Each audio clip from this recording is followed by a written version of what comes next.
எல்லா இடத்துலயும் சாமி இருக்கு, எதுக்கு கோயிலுக்கு போற? நீ தானே சொன்ன தூண்ல இருக்காரு துரும்பிலும் இருக்காருன்னு சொல்லிட்டு அங்க போய் அந்த இடத்துல முட்டி மோதி அந்த சன்னதிக்குள்ள போய் அங்க அந்த இடத்துல மட்டும்தான் இருக்குங்கிற மாதிரி நடந்துக்கிறீங்களே, நல்ல கேள்வி தானங்க இது, நியாயம் தானே?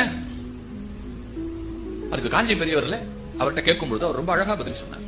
உடம்பு பூரா ரத்தம் ஓடுகிறது, ஆனா ரத்தம் எனக்கு வேணும் அப்படின்னும் போது ஏதாவது ஒரு இடத்துல ஊசியை குத்தி தானே எடுக்கிறேன் இல்லையா? பசுவோட உடம்பு பூரா பால் இருக்கு, ஆனா அதனுடைய மடி வழியா தானே நம்ம எடுக்கிறோம். மடின்னு ஒண்ணு தேவை இல்லையா, ஒரு வழி வேணும் இல்லையா?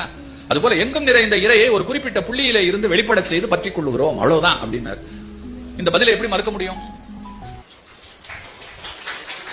இந்த பதிலை எப்படி மறுக்க முடியும்? சாமிக்கு நிவேதனம் வைக்கிறோம், நம்ம பசங்க கேட்கறாங்க சாமி சாப்பிடுன்னு தெரிஞ்சா வைப்பாரா? நிஜமா எங்க அப்பா இருக்காரு, நிஜமா சாப்பிடுவாருன்னு தெரிஞ்சா இவ்வளவு எல்லாம் செஞ்சு வைக்கவே மாட்டாங்க. எங்க வீட்டுல எந்த வீட்லயும் வைக்க மாட்டாங்களே. கோகுலாஷ்டமிக்கு என்னென்ன பண்ணி வைக்கிறோம் கொண்டாந்து, அவ்வளவும் காலி ஆயிரும்னு தெரிஞ்சா செய்யவே மாட்டோமே. கொடுத்து என்ன அவர் தான் நம்ம கொடுக்கணும், அவர் படைச்ச உலகத்தில் அவருக்கு நாம கொடுக்கறதுக்கு என்ன இருக்கு அப்படின்னு சொல்லிட்டு அதை அப்படியே பிளேட் திருப்பி இல்ல போட்டிருப்போம் இல்லையா?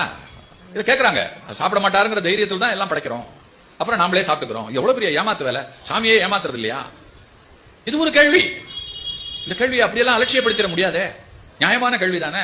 இதுக்கு எத்தனை பேரால பதில் சொல்ல முடியும்? பெரியவர் பதில் ரொம்ப அழகா சொன்னார். ஒரு புத்தகத்தை எடுத்து கொடுத்தார், அதுல இருக்கிற மந்திரத்தை படிச்சுட்டு வான்னு சொன்னார். மந்திரத்தை படிச்சுட்டு வந்தான். இந்த புத்தகத்துல இருக்கிறது உனக்கு வந்துருச்சான்னு கேட்டார். படிச்சுட்டேன் சொல்லு அப்படின்னார். அந்த புத்தகத்துல இருக்கிறது அப்படியே சொன்னான். அப்ப அவர் அடுத்து கேட்டார், அப்ப இந்த புத்தகத்துல இருக்கிறது உனக்கு வந்தாச்சு இல்லையா அப்படின்னு கேட்டார். ஆமா வந்தாச்சு அப்படின்னா, அப்ப இந்த புத்தகத்துல அது இருக்கக்கூடாது இல்லையான்னு கேட்டார். ஏன்னா அதான் இங்க இருந்து அங்க வந்துருச்சு இல்ல அப்படின்னா. அவன் சொன்னா அது எப்படி அச்சடிச்சது அங்கேயே தானே இருக்கும், அது எல்லாரும் எவ்வளவு வேணா எடுத்துக்கலாம், எடுக்க எடுக்க அது குறையாது இல்லையா அப்படின்னார். அப்படித்தான் நிவேதனம், வாசம் அவனுக்கு, அன்னம் நமக்கு. வாச வடிவத்தில் அவன் எடுத்துக் கொள்ளுகிறான், அது குறைவதில்லை.